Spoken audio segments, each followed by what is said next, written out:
नमस्कार। आज हम बात करने वाले हैं प्राकृतिक संसाधनों के बारे में। अच्छा, जरा सोचिए, एक छोटी सी चीज जैसे किसी शर्ट का बटन और हमारी इतनी बड़ी दुनिया की अर्थव्यवस्था, इनके बीच क्या कनेक्शन हो सकता है? यकीन मानिए, इसका जवाब काफी दिलचस्प है। तो चलिए एक सवाल से ही शुरू करते हैं। स्क्रीन पर जो चीजें दिख रही हैं, इनमें क्या कोई कॉमन बात नजर आती है? देखिए, एक तरफ तो एक सिंपल सी शर्ट है और दूसरी तरफ एक विशाल कुदरती नज़ारा। ये दोनों एक दूसरे से कितने अलग दिखते हैं, है ना? एक को इंसान ने बनाया है और दूसरा तो पूरी तरह से प्राकृतिक है। तो फिर इनमें कनेक्शन क्या है? असल में हर चीज, यहाँ तक कि एक छोटा सा प्लास्टिक का बटन भी आखिरकार प्रकृति से मिलने वाले पदार्थों से ही बनता है। और यही सबसे बड़ी और जरूरी बात है। हमारी बनाई हुई हर चीज का जो असली सोर्स है, वो प्रकृति ही है। तो चलिए इसी बात में थोड़ा और गहरे उतरते हैं। ये समझते हैं कि प्रकृति का कोई भी हिस्सा हमारे लिए एक संसाधन या रिसोर्स आखिर बनता कैसे है।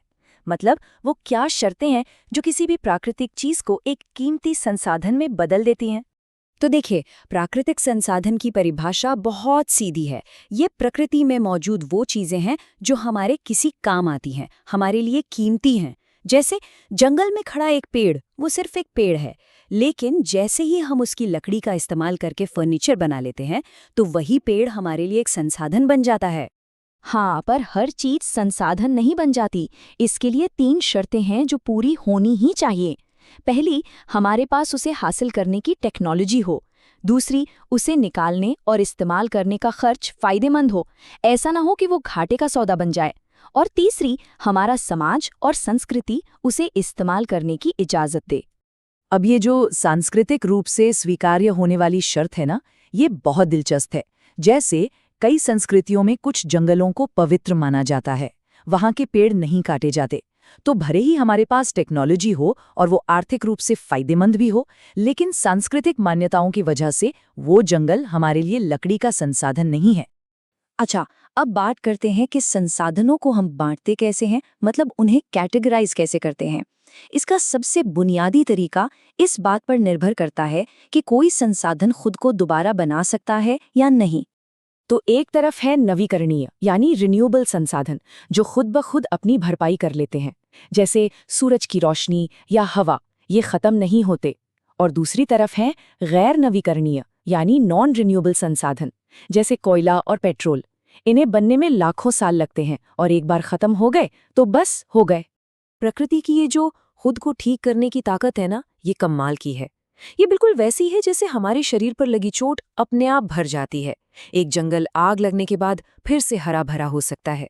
प्रकृति का यही चक्र जीवन को चलाता रहता है। लेकिन इंसानी गतिविधियां प्रकृति के इस हीलिंग पावर पर भारी पड़ सकती हैं।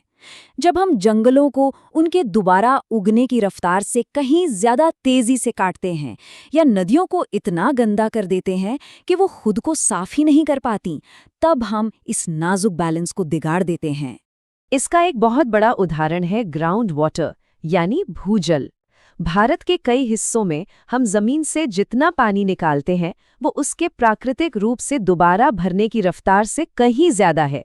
और नतीजा, पानी का लेवल लगातार नीचे जा रहा है, जो एक बहुत बड़ा संकट है।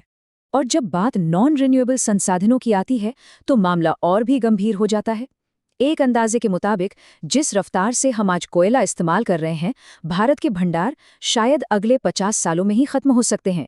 ये एक ऐसा आंकड़ा है जो हमें रुक कर सोचने पर मजबूर करता है। चलिए अब आगे बढ़ते हैं और ये देखते हैं कि ये जो संसाधन है, ये दुनिया भर में बटे हुए कैसे हैं और इसका हम सब पर क्या असर पड़ता है।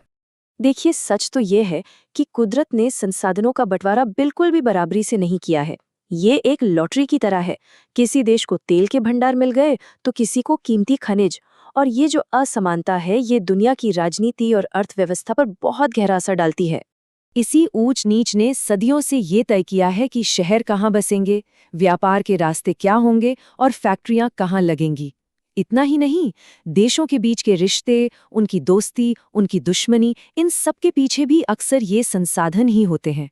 इतिहास गवाह है कि संसाधनों पर कब्जे के लिए कितनी ही लड़ाइयां लड़ी गई हैं।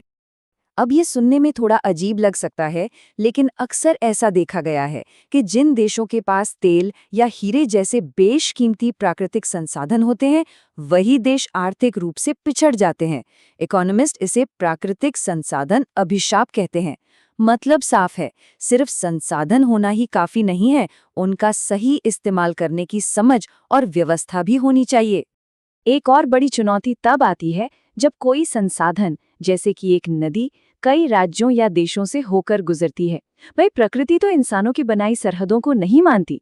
भारत में कावेरी नदी के पानी का बंटवारा इसका एक क्लासिक उदाहरण है, जहां सही बंटवारे के लिए लगातार बातचीत और अच्छे मैनेजमेंट की जरूरत पड़ती है। तो अब सवाल ये उठता है कि हमारी जिम्मेदारी क्या है। ये आखिरी हिस्सा इसी सवाल पर है, हमारी साझा जिम्मेदारी और संसाधनों को देखने के एक नए नजरिए की जरूरत पर। देखिए, संरक्षण का मतलब सिर्फ किसी चीज को बचा कर रखना नहीं है। इसका असली मतलब है संसाधनों का इस्तेमाल इस तरह से करना कि प्रकृति को खुद को ठीक करने, खुद को फिर से जिंदा करने का पूरा मौका मिले। ये प्रकृति के अपने नियमों का सम्मान करने जैसा है। और अगर हम ऐसा नहीं करते, अगर हम इसी रास्ते पर चलते रहे जिस पर आज चल रहे हैं, तो इसके नतीजे क्या होंगे? वैज्ञानिक हमें लगातार चेतावनी दे रहे हैं। संसाधनों के बेहिसाब इस्तेमाल ने हमें 3 बड़े संकटों के दरवाजे पर लाकर खड़ा कर दिया है। हर तरफ फैला हुआ प्रदूषण, जानवरों और पौधों की प्रजातियों का खत्म होना और तेजी से बदलता हुआ मौसम, जिसे हम क्लाइमेट चेंज कहते हैं। तो फिर रास्ता क्या है? शायद जवाब प्रकृति के पास ही है। हमें एक ऐसी अर्थव्यवस्था की तरफ बढ़ना होगा जो प्रकृति के साथ तालमेल बिठाकर चले। एक ऐसा सिस्टम जो प्रकृति से सिर्फ लेता ही नहीं, बल्कि उसे वापस लौटाने का माहौल भी बनाता है। हमें प्रकृति के अपने तरीकों से सीखना होगा, क्योंकि आखिर में वही हर संसाधन को बनाने और संवारने वाली सबसे बड़ी शक्ति है। सोचने वाली बातें हैं ना?